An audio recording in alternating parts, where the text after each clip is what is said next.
3, 2, 1, action. Great. What we've been talking about today in songs also applies to greater language, I'd say. One of the first things we have to understand when coming to English from a Vietnamese perspective, I think, is that Vietnamese is number one, a tonal language, which means we have to hit specific tones perfectly.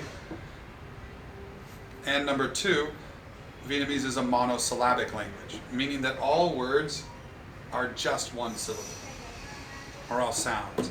So the rhythm of Vietnamese is quite different than English, where English is a collection of monosyllabic and multisyllabic, meaning some words like countdown have 2 syllables in them. Some words like no are just 1 syllable, right? So the rhythm is quite different. The rhythm of English is kind of undulating like a wave or whatnot. Where I feel that listening to Vietnamese language, it's more clipped, it's more straight, it's more like a typewriter almost. Like da, da, da, da, da, da, da, da, da, da, da, da, da. Whereas the English rhythm is kind of like da da da da da da da da da da da da da da. So I think just as a general perspective, that's kind of the two differences. And so once we can come to terms with that, I think we can all speak English better, and for English speakers speak Vietnamese better, the opposite way as well.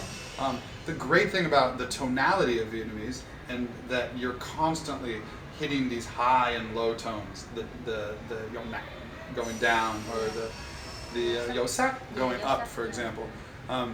This is amazing because it's already built in to have this kind of sing-song beautiful structure to the language, which I think is why Vietnamese people are such good singers, and singing is such kind of an intrinsic part of Vietnamese community, whether it's in karaoke or traditional songs, or nowadays, original compositions within all genres.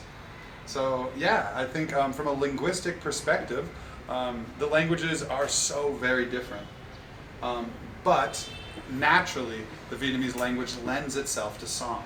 So I think the transition into learning English songs can be quite easy and quite successful way to then in turn speak English very confidently.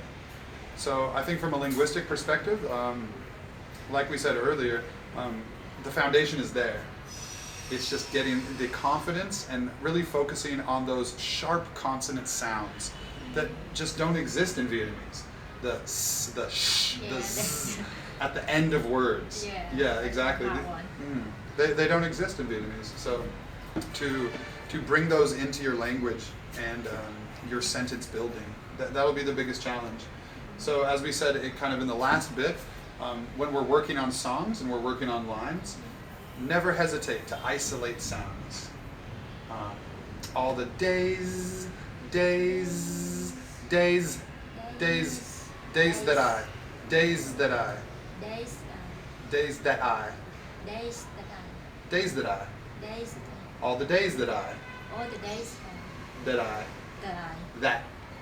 that I, all the days that I. Good. And then you can see when we're getting very dramatic, like we're in a soap opera, like all the days that I. Good. I like to change when I'm practicing. I change my emotion, try to show anger. All the days that I. All the days that I. All the days that I waited for you. It might sound ridiculous, right? But it's fun to play with language like that, because then when you get to the song itself, you can be flexible. That's the point, right? We want to learn how to say every line in so many ways. All the days that I waited for you. Right? Something lovely, romantic like that. All the days that I've waited for you. Yeah. And so when you have all this flexibility within the verse, the line, etc., then when we learn how to sing it, all the days that I, all the days that I, then it comes much more naturally, I think. Cool. So yeah, thanks again for that.